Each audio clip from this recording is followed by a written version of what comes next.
Seminar series is a collaborative effort between the Community Health Nurses Initiatives Group, SHNIG, and the D'Souza Institute. The seminars offer an opportunity for professional development to nurses working in all domains of practice, community, or acute. So if you want more information about the seminar series, check out SHNIG and D'Souza websites. And now we'll move into today's presentation.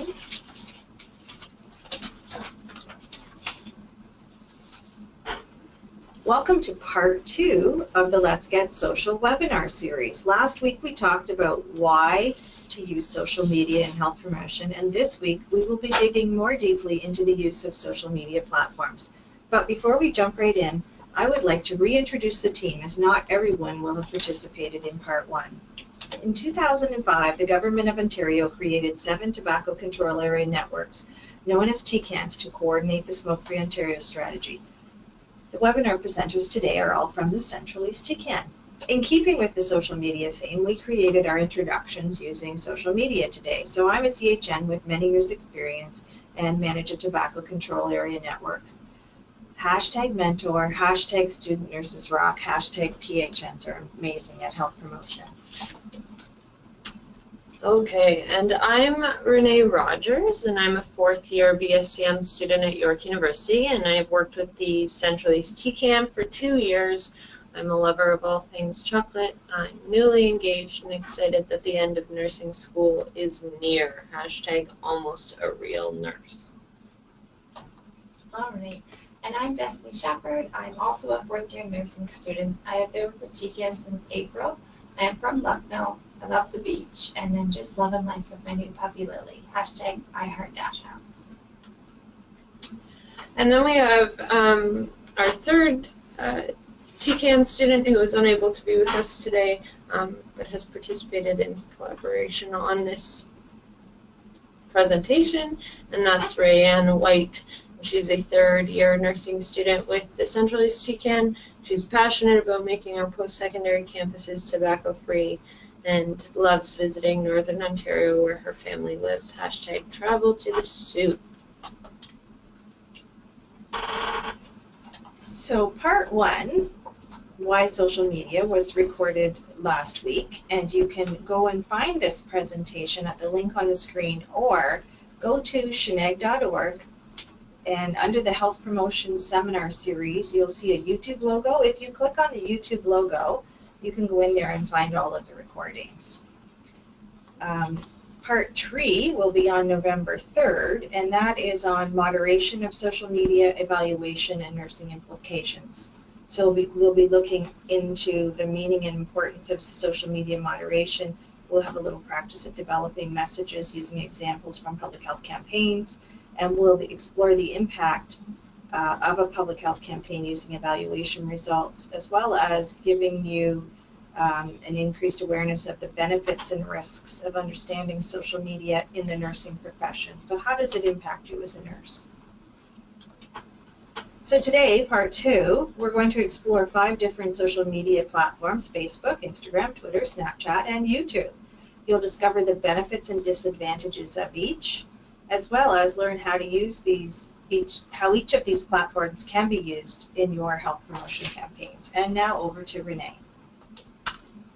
Okay, so we're just going to jump right into our 5 main social media platforms, and we're going to start with Facebook.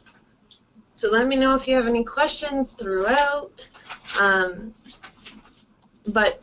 because there's lots of content in here to grasp, but we're hopefully going to go through it all. So Facebook is the most popular platform on social media, and it is a global social network used by millions of users to share photos, personal information, videos, and links, as well as instant messaging and online community building.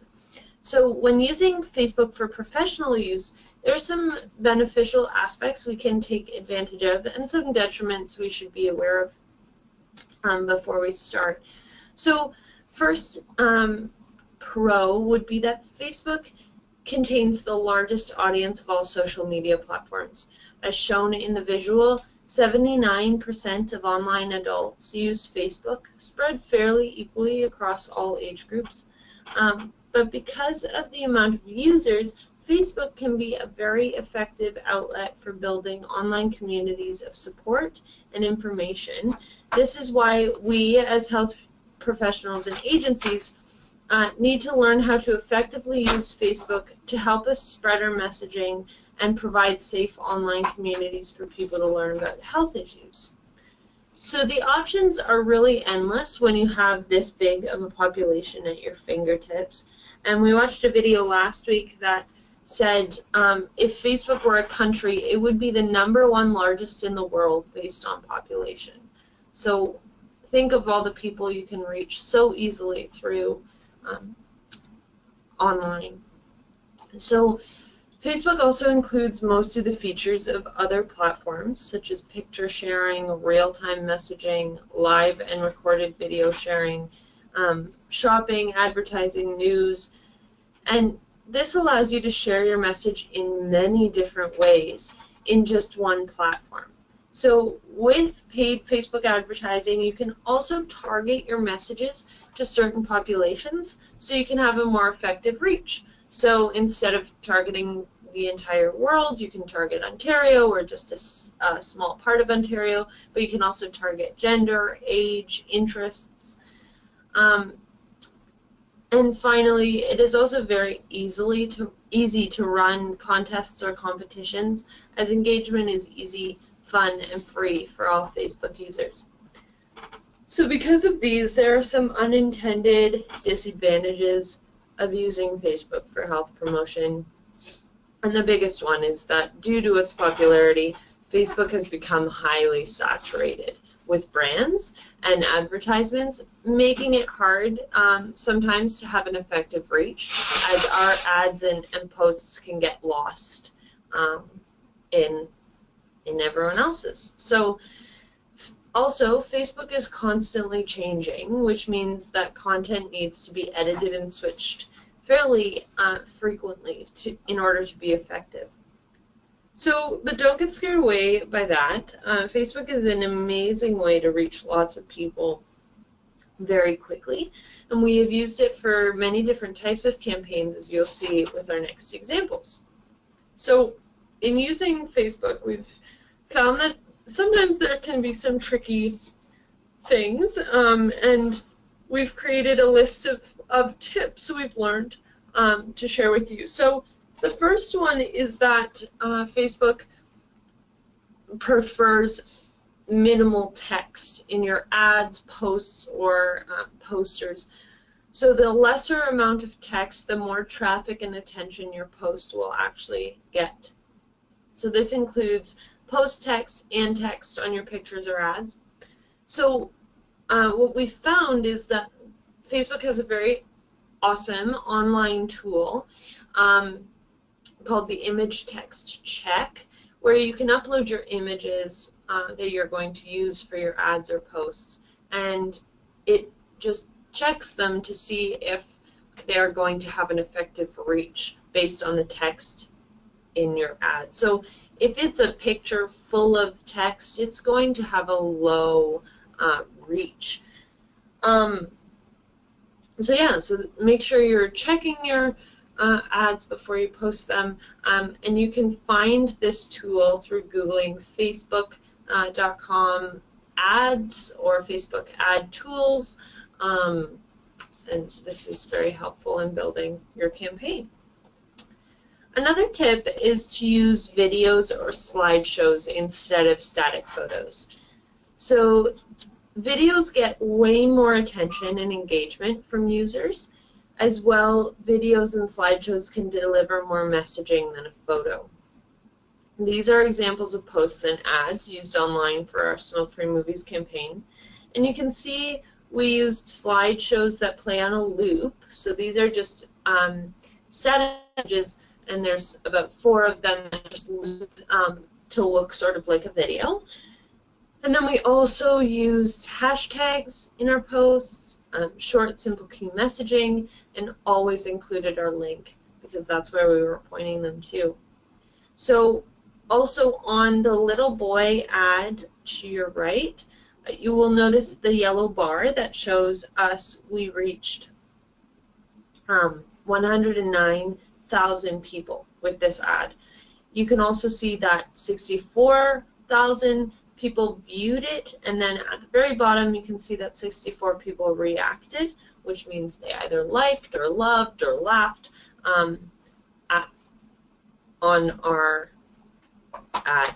So we can use these numbers to track progress and make changes where needed. Get rid of ads if they're not performing, and so forth. So this is also another example of just that. On the left, you can see an ad made with a static photo. Doesn't move, it's just text and an image. We also have some text above and below and our link. But you can see that that static image got about 3,000 people to view it, whereas video on your right, it was an infographic video, and it got 28,000 people reached. So it's about what content you're pushing forward. Videos are much better received by viewers on Facebook, as well as you're able to connect them right to your YouTube page that way. So another tip when using Facebook is to promote contests that help build your brand. So branding is defined as marketing practice of creating a name, symbol, or design that identifies and differentiates a product from other products. So for our campaign Tobacco-Free Campuses, we did not have a brand. So we decided to engage our target audience, 18 to 29-year-olds, to help us create a brand. And what better way than to use Facebook to push forward our contest. So you can see that this contest promoted the winnings, promoted what was going to be involved in the contest, and we paid for a little bit of promotion on this, but also just posted it organically. And you can see at the bottom, we got 32 shares at this point already, and that was just started by us 3 TCAN students sharing this post with our friend groups. And then our Facebook friends then began to share it with their friends, and it quickly began to have a much bigger reach and impact. So another tip for using Facebook professionally is use those analytics. Really take advantage of Facebook's free tracking and analytics. So the analytics explain who's viewing, who's liking, commenting, sharing, or engaging in your post. And it's a video, and if it's a video, analytics will also tell you the average amount of your video people watched, which is helpful. So Facebook does a great job at providing all of these numbers. You need to report and evaluate your campaign, but make sure you know what the numbers mean. For example, reach is the number of unique people your message was sent to, whereas impressions was the total number of times your ad was viewed. So here are some more examples of Facebook posts done for our Bad Ways to Be Nice campaign based on Social Supply of Cigarettes. And what I really want you to take away from this post is the number of people reached. So 253 here, and then 377 here, and 259 with this post. These numbers are fairly big, but definitely not as big as some of the Smoke-Free Movies ads I showed you earlier. And can you think of why this may be? Well, these posts are all organic, which means they were posted to our Bad Ways to Be Nice Facebook page, like any other post you've made on Facebook. And this means that some of the followers of our page and maybe a few of their friends were reached by our message, which is great, but sometimes you don't have a following, or maybe you have very few likes on your page. And most times you want to reach people that don't already know your message. So this is when paid ads, like the Smoke-Free Movies ads, come in. Their 109,000 person reach is due to the fact that we've paid to have our ads show up in target audiences' news feeds. Paying for an ad means that we get to decide who sees it, and we can decide the gender, age, race, and location of our target Facebook audience, which means only those people will see it. So this just shows what a paid or sponsored post would look like in a news feed. You can see this is from my phone. One of my friends made an organic post of her own on that showed up on my news feed. You can see that at the bottom. But then in between posts of my friends came up this sponsored ad. So this was paid for. It was sponsored. It was targeted to me because I fall in the age range of the campaign, and you can see it says sponsored at the top. And this is an ad, so other product companies will also advertise on Facebook, and you'll see those as you scroll through Facebook. So what I'm trying to say is you can have a much bigger reach if you're able to put some money into your ads and posts. However, you don't need a gigantic budget to get a bigger reach. This is an organic post on our page that linked to our YouTube video. A good post with a decent reach, but we wanted a bigger fire. So we threw some more fuel on it by pressing the magic blue boost button. And this Boost My Post button allows you to turn any organic post into a paid post. So we put a little bit of money into this ad and ran it over 14 days. And you can see the difference. So our reach was 5 times greater using only $46. So you can see 2,600 people reached, and that was only over 14 days using a very little budget. So I'm going to pass it over now to Destiny, who's going to dive into some more of our platforms. Thanks, Renee, for introducing us to the big world of Facebook. Now we are going to discuss some other platforms that can be just as effective and similar in different ways. First, we'll start off with the second biggest platform, Instagram. Instagram is another effective way of promoting and communicating through social media.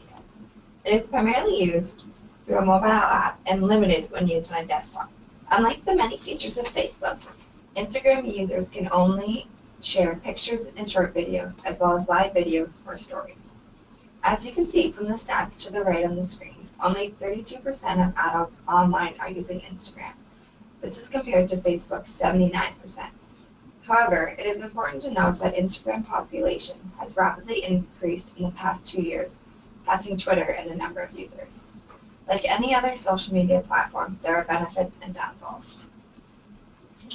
So let's start off with the benefits. First, Instagram is extremely intuitive and easy to use. The limited features of Instagram make it very straightforward. You post a picture or story, you like other people's pictures, and you follow people or organizations that you're interested in. Last week, Renee discussed the benefits of using a hashtag. Hashtags are very popular on Instagram, connecting multiple users' pictures in one common search.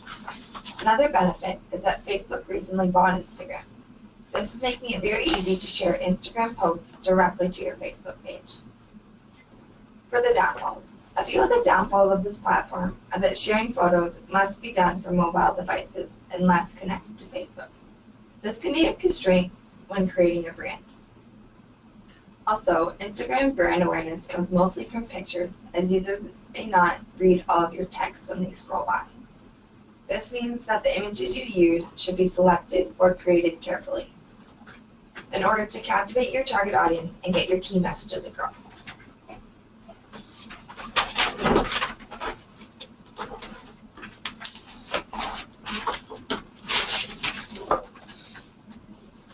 Because of Instagram's very quick and recent rise to fame, We did not use Instagram at the TCAN until this past summer. We were aware that Instagram was becoming a main platform for young adults, and we recognized that we needed to get on board if we wanted to get our message out to young adults. So, we would like to share a few of our tips from this past summer. You will need to create an account for your campaign or organization. Make sure your handle, also known as a username, is relevant to your account and is as easily searchable as possible. Freeze the industry above, use their entire name as their handle.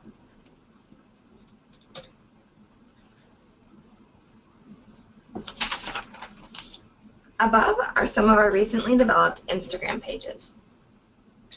We too had to create these handles. Sometimes your handle could be your full campaign name, like Smoke Free Movies, or other times you might have to get a little more creative if the handle you want is already taken. Like we did for our campaign called Risky. Risky was taken, so since the campaign is about secondhand smoke and how it puts women at risk for breast cancer, we decided to be clever and choose a handle, Risky for Your Boobs.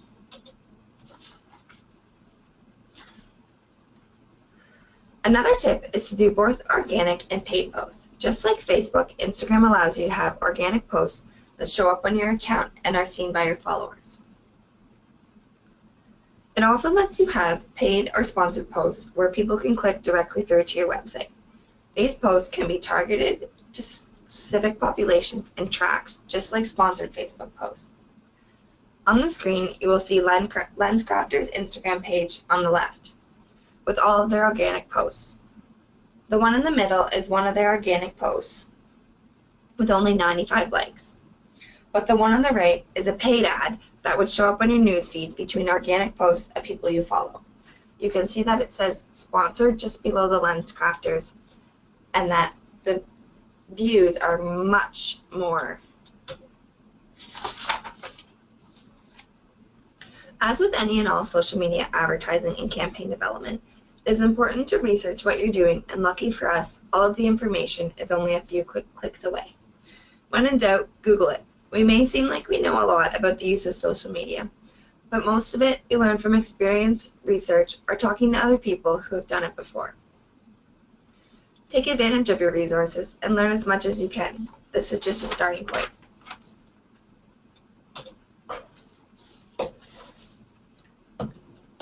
Okay, now for Twitter. This past summer, we moved away from using Twitter because of Twitter's shift to a business, news, and political platform. A lot of our campaigns are targeted to young adults, and the statistics tell us young adults are not using Twitter nearly as much as Facebook and Instagram. With that being said, that does not mean it cannot be effective for you. It all depends on the target audience for your campaign. Twitter is a place for users to connect with their passions, share their opinions, and find out what's happening in the world right now. People are in a discovery mindset when they're on Twitter. They are open to interacting with new businesses and new people. Twitter is now third in number of users, with 24% of adults using it. Facebook and Instagram are centered around social interactions, friends, communities, and buying or selling, whereas Twitter is used primarily for news and important updates as it acts like a timeline. It's important to note that Twitter is also used a lot for sports, too.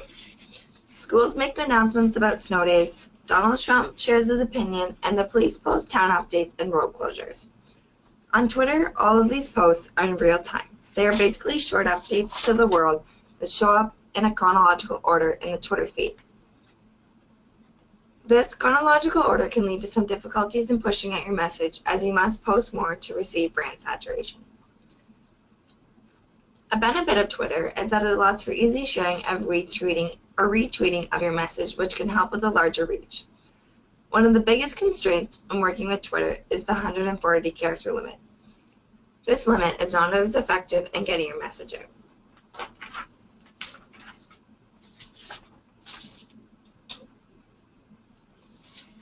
So here are a few examples of how we overcame the character constraints to still get our key messages across. Twitter allows you to attach pictures the same way that Facebook does, which can help you to attract people to read your tweet. Twitter also works in the same way that Facebook and Instagram do, allowing for organic and paid ads, as well as analytics for all paid tweets. On the screen, you can see that we did 86% of movies with smoking were rated for kids and teens in Ontario. And it's time for hashtag Smoke for Movies. So the hashtags are also very popular on Twitter. They started on Twitter. All right. And now we are going to start on Snapchat. Okay. So Snapchat is a little different than the platforms we have talked about before. Snapchat is a photo and video messaging app. It is unique in that all photos and videos only last a brief amount of time before they disappear forever, making the app transient in nature. Before that snap disappears, users can take a screenshot of the Snapchat sent and save them in picture form. But if you don't take the screenshot, once the picture closes, it's gone forever. So, the benefits of this platform. It can provide insight on live events. It can be used to promote contests and perks, and it shows behind-the-scenes moments of events.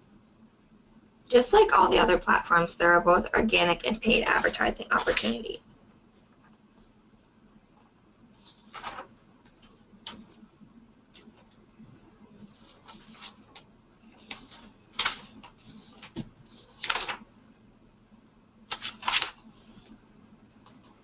Other than posting pictures or paying for ads, one of the best ways to use this app is through geofilters.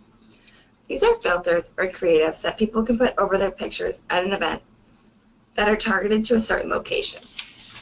You can see on the screen these are some that have been developed for different places.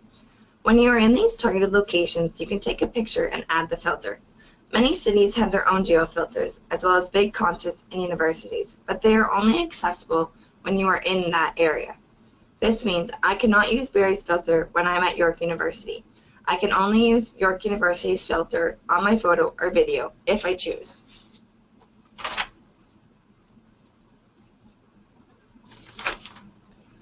This is a filter that was created for our Risky campaign, super fun for young adults. It is important to note that the transient and always changing nature of Snapchat make it great for promotion of one-day movements, such as a big conference, nursing day, or even an event promoting a campaign. But there are downfalls, so let's discuss those.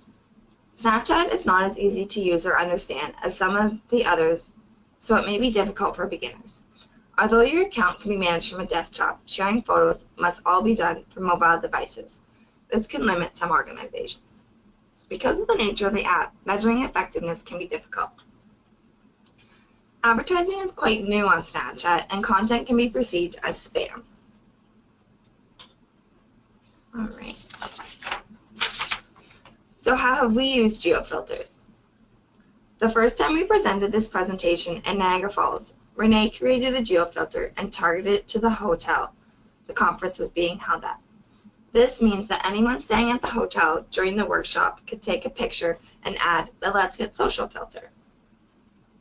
You can see that all of us are in this picture on the screen, and well, Kara is part of the team too, but she's not with us today. You can easily do this for your event or organization, as it is fairly inexpensive. This geofilter was only $27 for 5 hours, and this big of an area displayed on the screen to the left. Cost is dependent on how long you want the filter active and how large your area is. Online Snapchat has easy-to-read guidelines and instructions if you are considering this option. We encourage you to research what would work best for you. And I don't see any questions coming in. So now we will move on.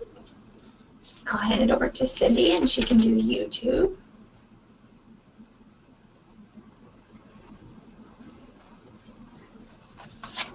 I am sure most of you are familiar with YouTube. YouTube allows people from all over the world to stay connected by uploading and sharing video clips. YouTube provides a forum for people to connect, inform, and inspire others worldwide.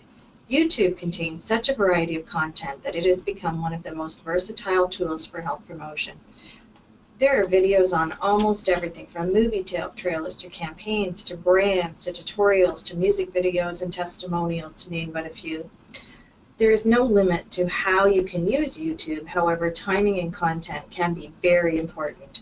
You need to capture your audience as soon as possible because most people will stop watching or skip the ad between 1 and 5 seconds. Also, we have found the shorter the video, the better the response and receptivity.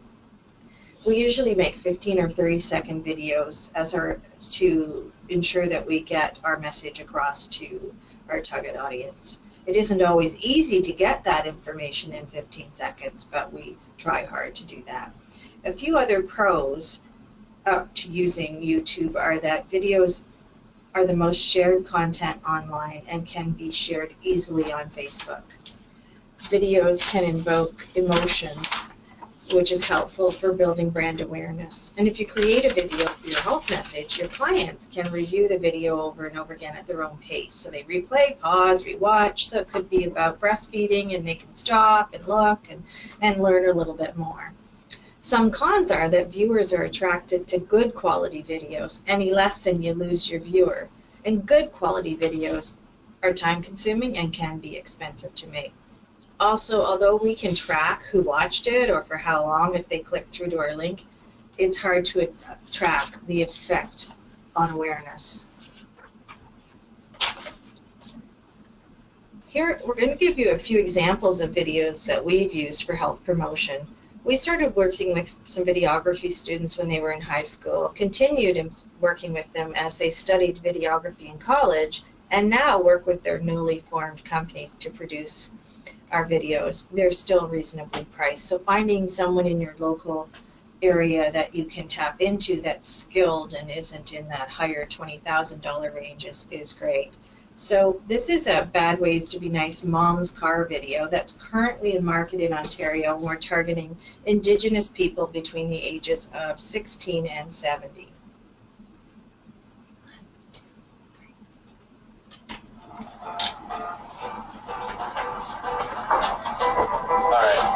First thing Naya.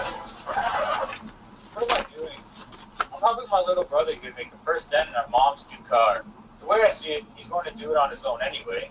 This way, I can be there for him and make sure it happens in a controlled environment. It's the same reasons why I buy him smokes. I'm just being nice. Dude, you are so grounded. Keep it sacred.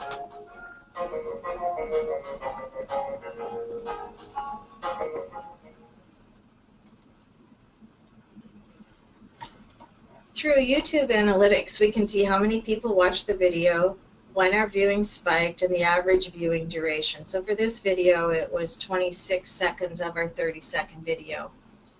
We started advertising with a small budget on this one this week. So we've gone from 507 views to 564 in just a couple of days. And our target audience is quite small for this one, so we don't expect to see as many people watching this one. Next, I will show you our new video called That's Risky.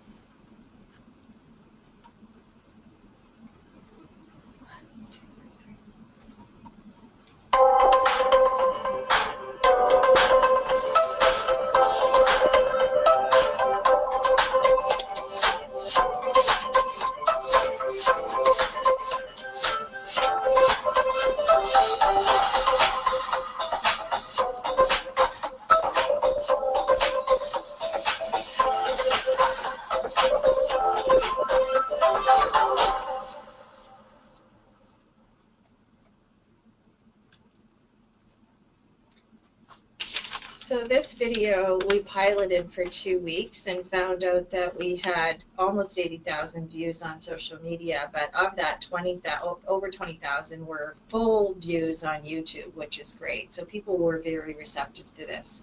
And it's just this year that we started making some infographic videos. It's great to have that sound, but if you've got the video playing somewhere where people can't have sound, they're still getting your message. So that's why we started looking at some videos done in that way. The average percentage of a video your audience watches per view is is rated for you from YouTube. So for this video, 96% has been watched. And so far in the 2 weeks, we had almost 100,000 video views and 20,000 on YouTube. We also know that we have an almost even split of male and female viewers. Males actually watched more of this video than females, and the majority of viewers, 93%, were in fact between the ages of 19 and 29, our target audience. So it's great to be able to know that information related to our video. 1 month in, so we're able to compare a little bit more, we now have 58,000 complete views. So they watched the whole video, and our view duration has gone up to 29 of the 30 seconds, which is great. With every campaign, we sit down as a group and try to figure out how we've done, what to improve. We always try to make sure that the message is early in the video, because you do lose their attention. They don't always all stay to the end. For this campaign, though, to really know if we've been able to reach our target audience, we're doing an online survey for the month of November to evaluate awareness, receptivity, and understanding, and maybe touch a little on behavior change. So the survey will be advertised online on Facebook with a direct link to our actual survey. And with Facebook, the beauty of that is we can target 18 to 29-year-olds, and that's who we're looking to fill out the survey. We're also giving them an incentive to do it, $5 through another online service called GiftBit. So there's so much to learn and so many ways to use the online world to do your health promotion activities. And this one last video is an example of one of our 15-second videos. This is an ad we used during the first phase of a smoke-free movie campaign.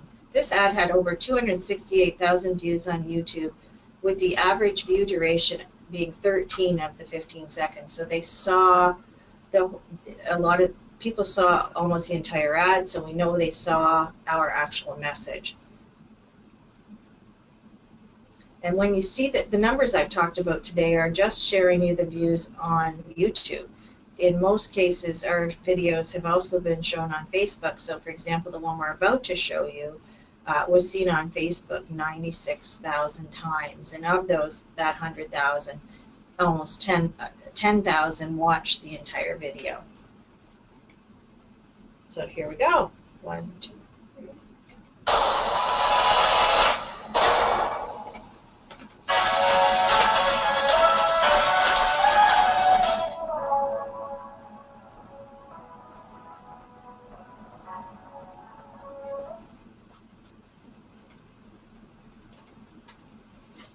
Okay, we're rolling near the end, and we just stuck this into something to highlight to you. Social media is an easy way to say something, but it can be a difficult way to be heard. So Thunderclap is the first ever crowd speaking platform that helps people be heard by saying something together. It allows a single message to be mass shared, flash mob style, so it rises above all the other noise on your social networks.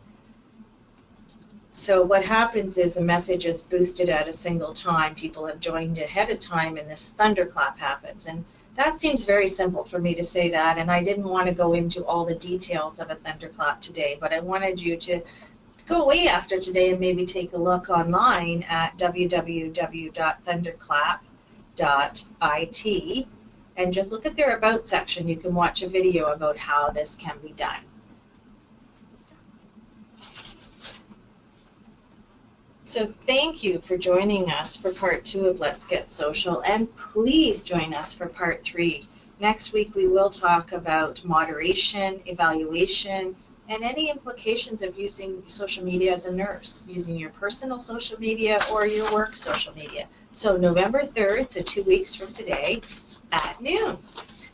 And before we close off, we'll just go online here and see what questions we have, and we'll respond to your questions before we stop today's webinar.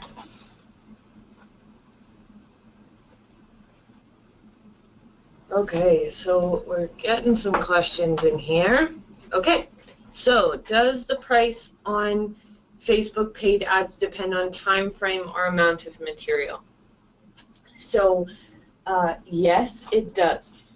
The price of the Facebook ad greatly depends on how long you want to run it. So if you want to be in the market for 2 days versus 2 months, it's going to cost you differently. But the biggest dependence is on how many people you want to reach. So if your target audience is very small amount of people, small population, it's going to cost you less than if you want to target all of Canada or all of Ontario. As well, it also depends on how popular your ad is, because the more people viewing your ad and clicking through to it, the lower the cost goes. So one day your ad might be more expensive than the next because it's determined by popularity. Okay, so does that answer? It doesn't yeah. so much depend on the amount of material though, but all the other things that Renee touched on, it does depend on. For sure. So you can, it doesn't matter how much you include in your post or ad. Okay, what suggestions do you have to increase the amount of followers you have on Facebook? So that's a hard one. We are running into that issue with our Risky campaign right now. We started from scratch, so we had 0 followers. And even though we had paid ads, we were still trying to get followers. So our biggest push has been to introduce both paid media and organic media, so that when people click through from our paid ads that they're seeing, that they have something else to look at on our page, that it's not blank. That's very important. So we've done some content that's campaign specific, so some more generalized, like how to quit and what to do when you quit. Those kind of things are on our page. Another thing you can do to increase the amount of followers you have on Facebook is to partner with other organizations or movements. So we've partnered with one of our health units, Tobacco Free Chatter. They have a Facebook page, so that they will share some of our content, we will share some of theirs, and then gather followers that way. But yeah, one of the biggest ways we've done it is through paid advertisement. We get new followers that way. And then as well on our Bad Ways to Be Nice page, what we did to gain more followers through there was we actually did a contest at our grassroots events. So we had events promoting the campaign where we did a photo booth contest and said if you post or tag yourself on Facebook in the photos that we took, you could be entered into a prize, and so that really helped us gain a lot of followers there. Yeah, I think those are our main tips for increasing the amount of followers. So next question, you mentioned sharing to your personal or professional page, but what about concerns about around privacy? So I think for that one, I'll point you to our next session, as we are going to talk about nursing implications as well as moderation and what to do on these posts. So I think we'll save that question until next week. We can try to address, or not next week, 2 weeks from now. We'll try to address it then. As today we sort of focused more on our health promotion campaign, so professional. Yes, but these small costs of contests and ads add up. Yes, we totally agree. They can add up. We have found that they are worth it, though even just a small boost of your ad can make a lot of difference. And what would a good ratio of organic posts to paid posts be? So we don't really have a recommended ratio for that. We do encourage both. That has been our success in the past. Do you want to? Yeah. Yeah, you have to be careful that you don't overpost so that people unfollow you because they get annoyed. Yeah, you don't want to take up their news feed. Although Renee said that we don't really have a guideline, I would encourage you to ramp up your organic posts when you are live, because when people see your sponsored posts, they're more likely to click through to your page and they're going to see your organic posts, and then they're going to be more likely to follow you. Whereas people generally won't just go to your page if they don't see it coming up on their news feed.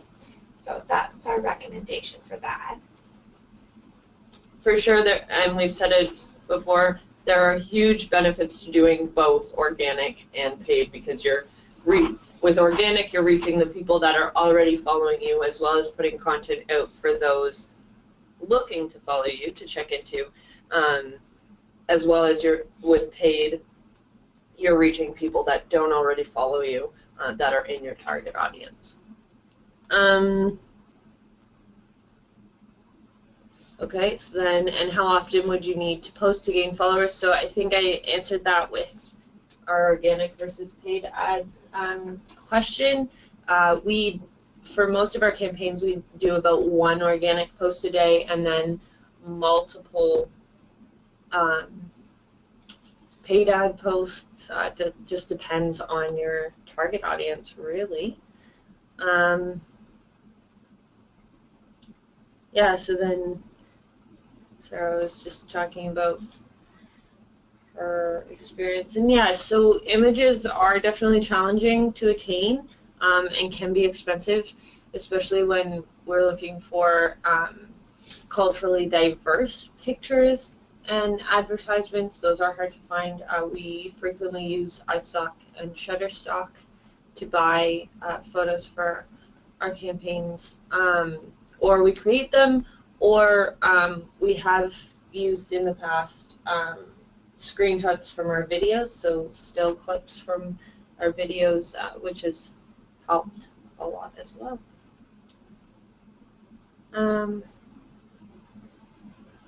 Okay. Yeah. All right. It sounds like we're near the end of the questions, and we can wrap it up for today. So please join us on November 3rd at noon for part 3, moderation of social media evaluation, and hear about some of the implications if you're on Facebook as a nurse and you talk about being a nurse. All right. Wonderful. Thanks, everybody.